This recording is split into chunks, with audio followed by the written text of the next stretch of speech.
नमस्कार, India news देख रहे हैं आप और मैं हूं आपके साथ सचिन दुबे। इंदौर शहर में छात्रों की आत्महत्या के बढ़ते मामले चिंता का विषय बने हुए हैं। पिछले एक महीने में 5 छात्रों ने खुदकुशी कर मौत को गले लगा लिया है।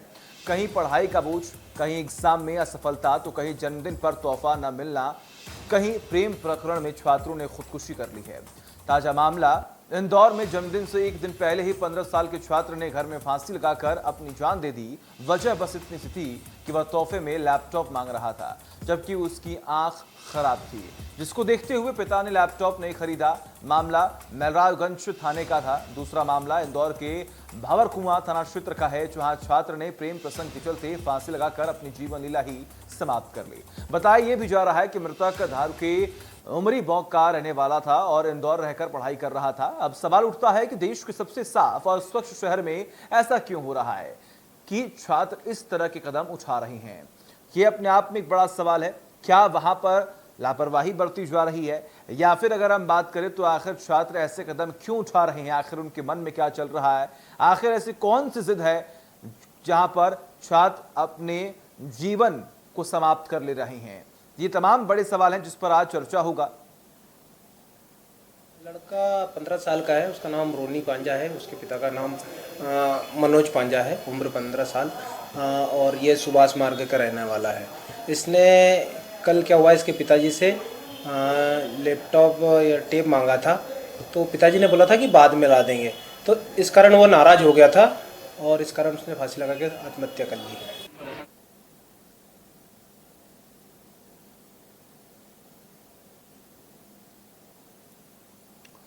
तो जैसा कि लगातार हम जिक्र कर रहे हैं कि अपने आप में ये बड़ा सवाल है कि आखिर बच्चे छात्र ऐसा कदम क्यों उठा रहे हैं, आखिर क्यों अपनी जीवन लीला को समाप्त करने में लगे हो? क्योंकि एक महीने के भीतर 5 छात्रों ने खुदकुशी की है और एक गंभीर समस्या यहां पर सामने आ रही है। तो इस चर्चा को अब आगे बढ़ाएंगे हमारे सहयोगी Atiyab Shaikh. Atiyab, over to you.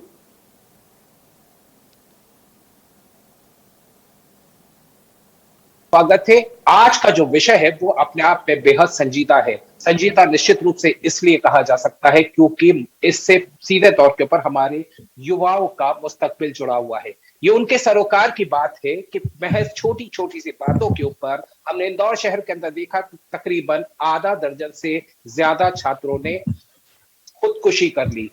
क्या है वजूहात, क्या कारण बनते हैं और इसे कैसे रोका जाए, इस महत्वपूर्ण विषय के ऊपर 3 खास मेहमान मेरे साथ आज जुड़े हैं जो कि इस मामले पर चर्चा करेंगे। मेरे साथ डॉक्टर संजीव त्रिपाठी जुड़े हैं जो कि मनोवैज्ञानिक हैं, आशीष शर्मा जी जो कि खुद पेरेंट हैं, और सुबोध कर्णिक साहब हैं जो कि सामाजिक कार्यकर्ता है। सबसे पहले तो डॉक्टर संजीव, मैं आप ही से पूछना चाहूंगा, सर क्या हो गया है आज की पीढ़ी को? बहुत छोटे छोटे से और बहुत पेटी से कारण है जिसकी वजह से जिंदगी खत्म कर दी जा रही है। कहां कमी रह जाती है सर? क्या काउंसलिंग की कमी है या ध्यान देने की कमी हो जाती है? जहां तक बात की जाती है फेलियर्स की, तो फेलियर्स तो होते हैं लेकिन खड़ा होना भी जरूरी होता है। हर फेलियर से कोई ना कोई सीख भी और आगे बढ़ने की राह बनती है। डॉक्टर कार्निक, क्या वजूहत देख रहे हैं आप? जी, हेलो। हाँ, मैं जहाँ तक देख पाता हूँ कि अभी जो सोसाइटी केस इतने लगातार बढ़ रहे हैं इंदौर में, तो ये कहीं ना कहीं जागरूकता की कमी है कि हम लोगों को पहचान नहीं पाते, हम देख नहीं पाते कि कुछ बच्चों में या युवाओं में जो बदलाव आ रहे हैं, उन बदलावों को हम पहचान नहीं पाते और हमको नजरअंदाज कर देते हैं, और इसी का नतीजा होता है कि वो सुसाइड में तब्दील हो जाता है। बेसिकली जो सुसाइड होती है, ज्यादातर उन सुसाइड्स के पीछे डिप्रेशन एक बहुत बड़ा कारण है, और ये डिप्रेशन कई बार हमको बहुत आसानी से नजर नहीं आता है लोगों के बीच में, बच्चों में या बड़ों में, किसी की बात हम करें तो डिप्रेशन के प्रति अवेयरनेस की बहुत कमी है। छोटे बच्चों में कई बार डिप्रेशन नहीं भी होता है, लेकिन बच्चों में कहीं ना कहीं थोड़े इम्पल्सिव बिहेवियर होते हैं। जो इम्पल्सिव बिहेवियर उसमें डेवलप होते हैं, उस समय उसकी प्रॉपर काउंसलिंग होना चाहिए। उन बच्चों को प्रॉपर तरीके से डील करने की जरूरत है, उनके व्यवहार को पहचानने की जरूरत है, माता पिता को उनसे बात करने की जरूरत है। और अगर ऐसा लगता है कि बच्चे का व्यवहार काफी दिनों से बदला हुआ है, उसके विचारों में भी बहुत ज्यादा नकारात्मक परिवर्तन आप देखने को मिल रहा है, तो ऐसी स्थिति में आप किसी काउंसलर से, किसी साइकोलॉजिस्ट से कंसल्ट करें और उसकी प्रॉपर तरीके से काउंसलिंग करवाएं, तो हम उस बच्चे के व्यवहार में बदलाव भी ला सकते हैं और इस तरह की घटनाओं को होने से रोक सकते हैं। Sir how do we understand, किस तरीके से अंडरस्टैंड कर पाएंगे कि कुछ बिहेवियरल चेंजेस आ रहे हैं? कुछ एग्जांपल्स आप बता सकते हैं? जी बिल्कुल।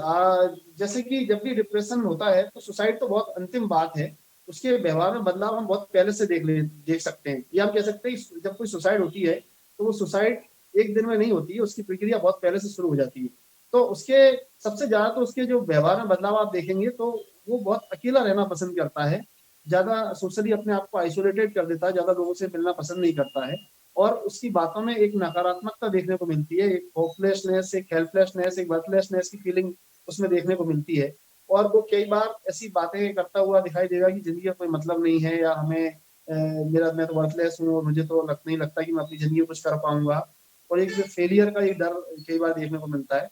तो ऐसे बच्चों में या ऐसे ऐसे युवाओं में या ऐसे टीनेजर्स में लगातार आप देख रहे हैं कि उनके विचार जो है नकारात्मक हैं, उनका व्यवहार बदल गया है, वो थोड़े चिड़चिड़े हो गए हैं, या वो ज्यादा आइसोलेटेड हो गए हैं। तो आप उनको पहचान सकते हैं।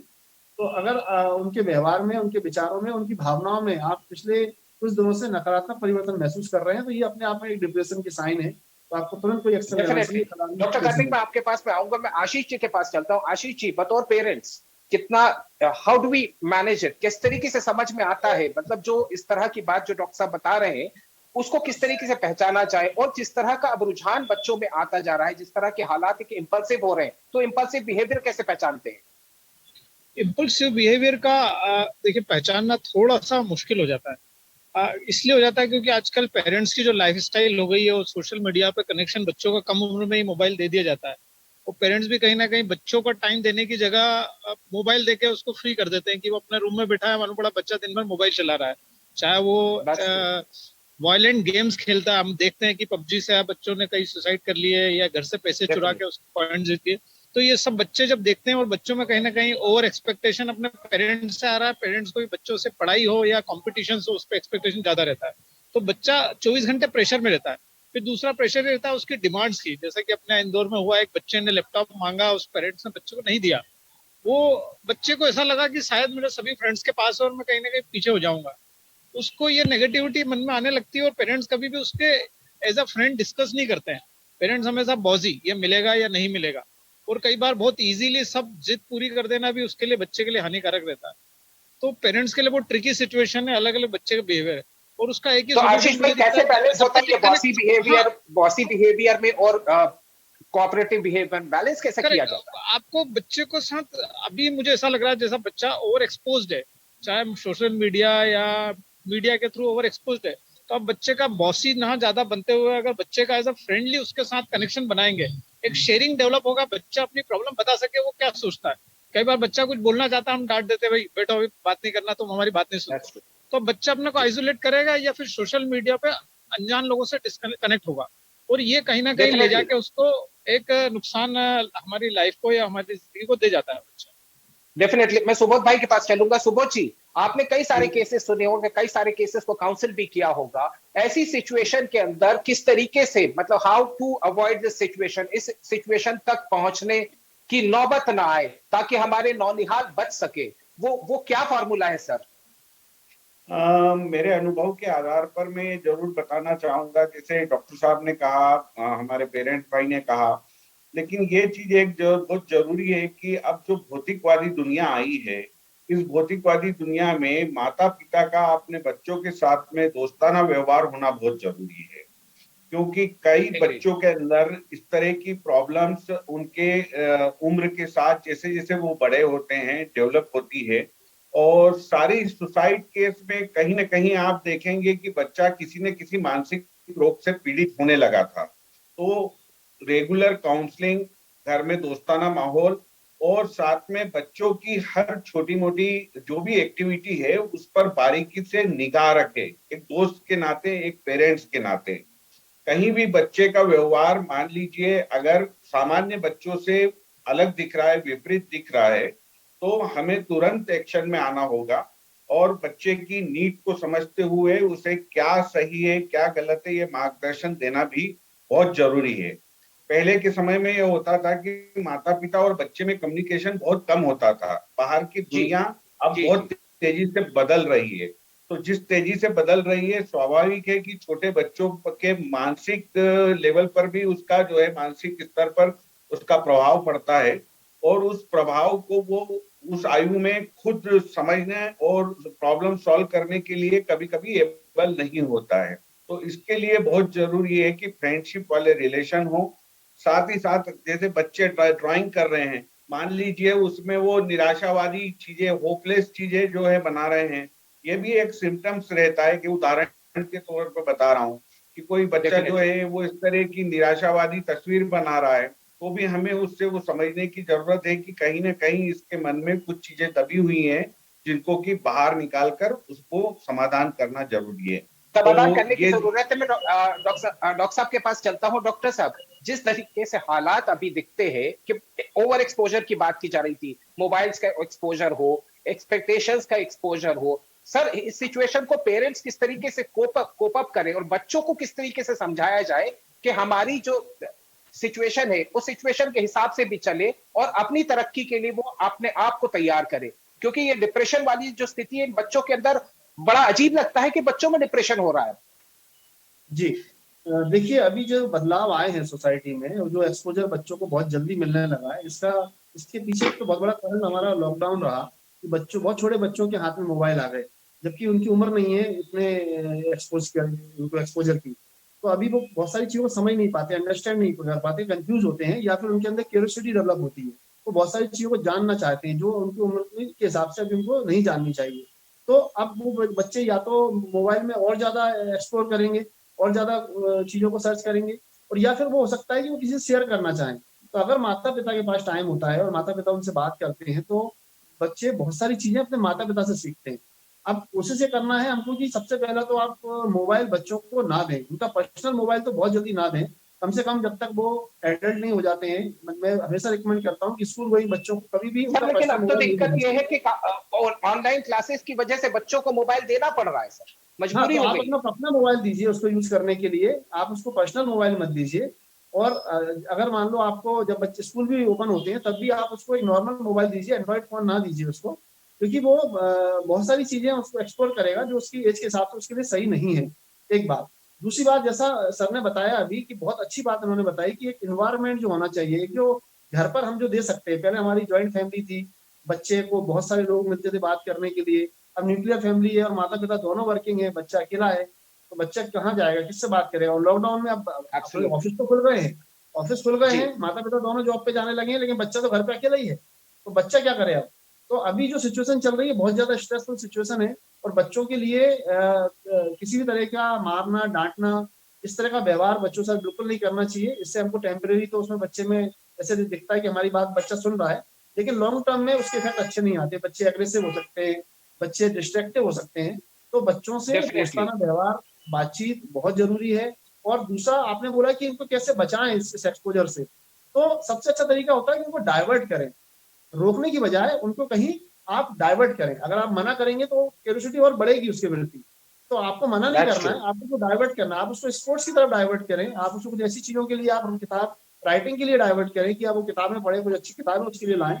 तो इस तरह से आप उसके व्यवहार को या उसको जो एक्सपोजर मिल रहा है उससे आप बचा सकते हैं। बेशक। डॉक्टर त्रिपाठी, मैं सीधे आशीष जी के पास चलूंगा। आशीष जी, एक और पॉइंट हम देखते हैं कि एक टेंडर एज के अंदर ये कहा जाए कि जिस तरह के मामले सामने आते हैं कि प्रेम प्रसंग हो जाता है, ग्रोइंग एज होती है, हार्मोनल चेंजेस होते हैं, ऐसे में बच्चों को कैसे कोप अप किया जा रहा है, बच्चों को क्या समझाइश दी जाए सर, क्योंकि देखिए ये तो ग्रोइंग स्टेज है and you have to cope up with that, तो पेरेंट्स का क्या क्या फर्ज बन रहा है?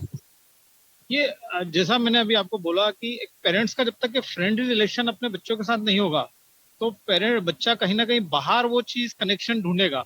वो बाहर कनेक्शन में वो प्रेम प्रसंग या तो उसको एक गाइडलाइन बनेगा, पॉजिटिव बनेगा, या क्योंकि टीन एज में वो प्रेम प्रसंग ना होकर उसको मिसगाइड होने के चांसेस ज्यादा है।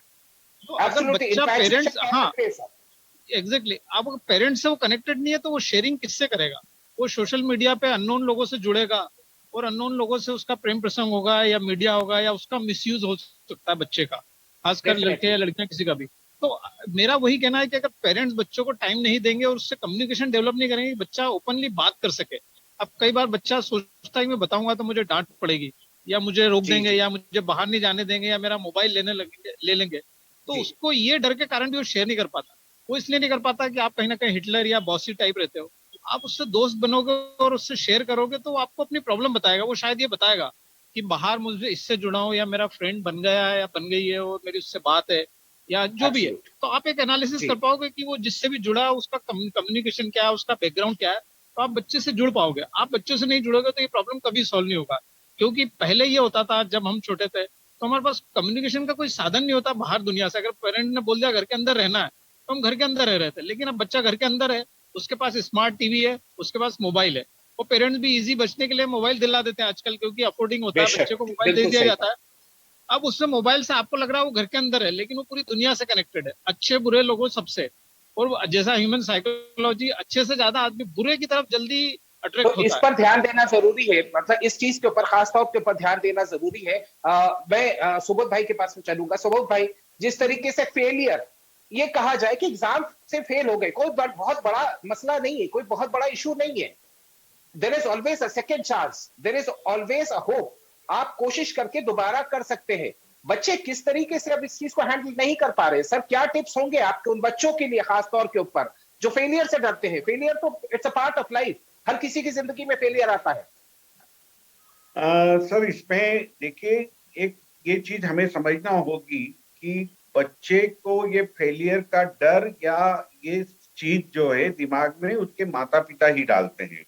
तो फिर वही बात आएगी कि माता पिता इतने ज्यादा एम्बिशियस नहीं हो कि अपने बच्चे का बचपना कहीं स्कूल की किताबों के तहत दबा दें। तो ये बहुत जरूरी है कि बच्चे के माता पिता अपने बच्चे की योग्यता को पहचाने और जिन विशेष चीजों को लेकर वो आगे बढ़ सकता है उस पर स्पेशली ध्यान दे, बजाय इसके कि सिर्फ पढ़ाई का और नंबर लाने का बोझ उसके ऊपर डालें।